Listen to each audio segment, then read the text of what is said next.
Yep, the hood is up on the RV. Whether you're full-time or you're part-time, sometimes RVing ain't all sunshine and rainbows. Stick around to see what we've got going on now.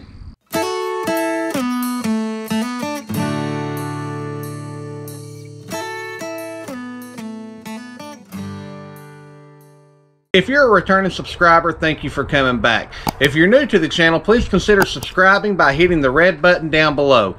Also, while you're at it, smash that like button and help this video get seen out. And feel free to share it with anybody who it may help. So over the past couple of weeks, maybe 2 to 3 weeks, we've had some issues with our RV. And as many of you know, we also had the RV window issue, which we'll get more into that as well. But I just kind of wanted to run through a quick update of everything that's been going on, kind of close out a few things, what we've done to fix a few things, and go from there. Alright guys, we'll look forward to showing y'all the stuff that we've got done and stuff we still got to get done to get traveling again. Here we go. So one of the biggest things that we've been getting asked about is our window.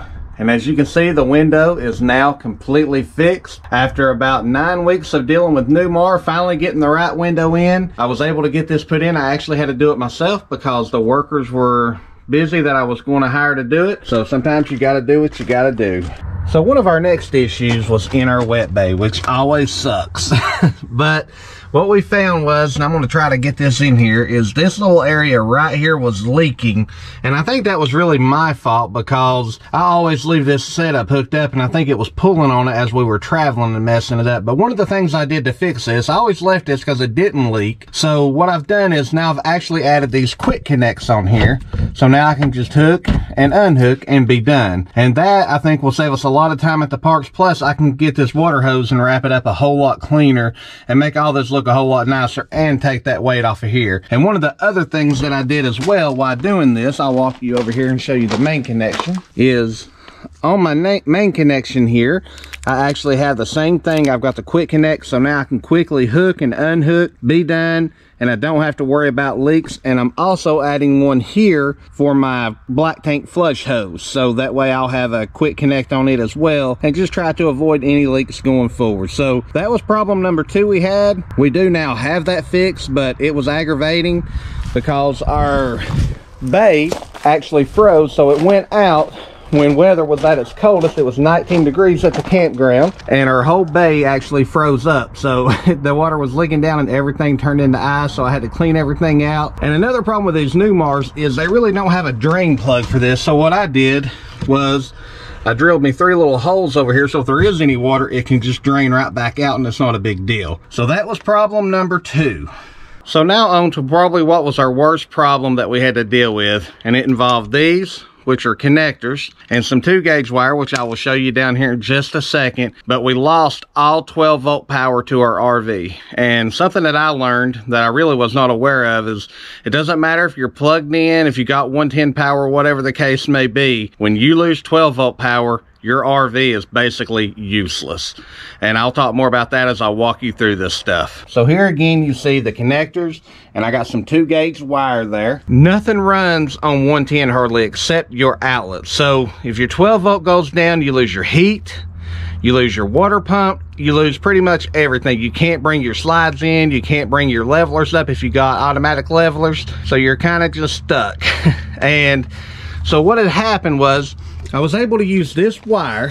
Again, it was 19 degrees. We had no power. We had no heat. We had nothing. And it was a very bad day. What we ended up having to do, and here you see my battery set up and everything, but we actually had to run a bypass to get past that solenoid. So we ran from this shunt back here and hooked onto the left hand side, and then we just took that 2-gauge wire and ran it all the way through, back through the front. We actually had it running through here, and we got it back up here to the cab of the truck, or the RV I should say, and we actually hooked it on.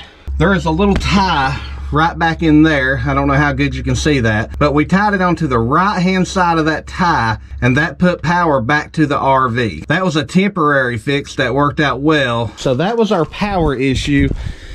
And like I say again, once you lose 12 volt power, your RV is kind of a wash at that point. I don't care if you're plugged in or not. That was a huge lesson for me. I had no idea, so that is something to keep in mind if that ever happens to you. It's very important to know that if that 12 volt side dies, you're in trouble.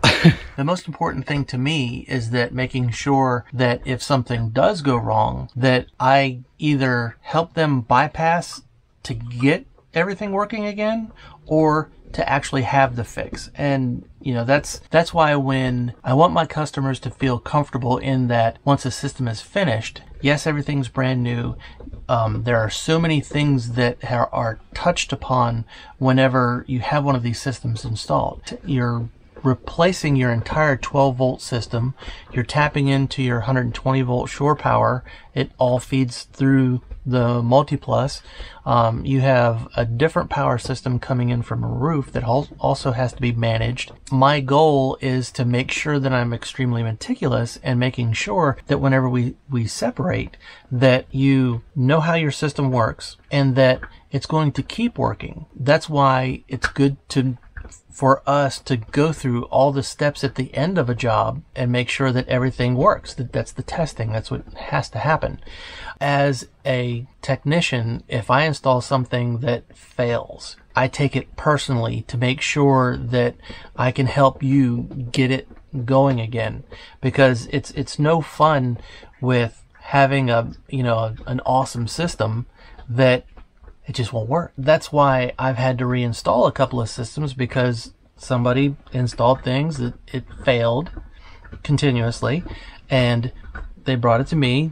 You know, I took it all out, reinstalled it, and I stand behind my work. So that's why I'm being transparent in that, yes, I did have a setup fail. I worked with William to get it working again, and then we crossed paths, and I removed the Band-Aid, troubleshot it, found out really what was the problem instead of just making it work. You know, I wanted to know why. Once it's working again, it's good to go. I can't tell the future, but if I were a betting man, I wouldn't think that William's going to have any more issues in the future. So anyhow, I'll give it back to you, William. Once again, I want to invite everybody who is not to subscribe down below.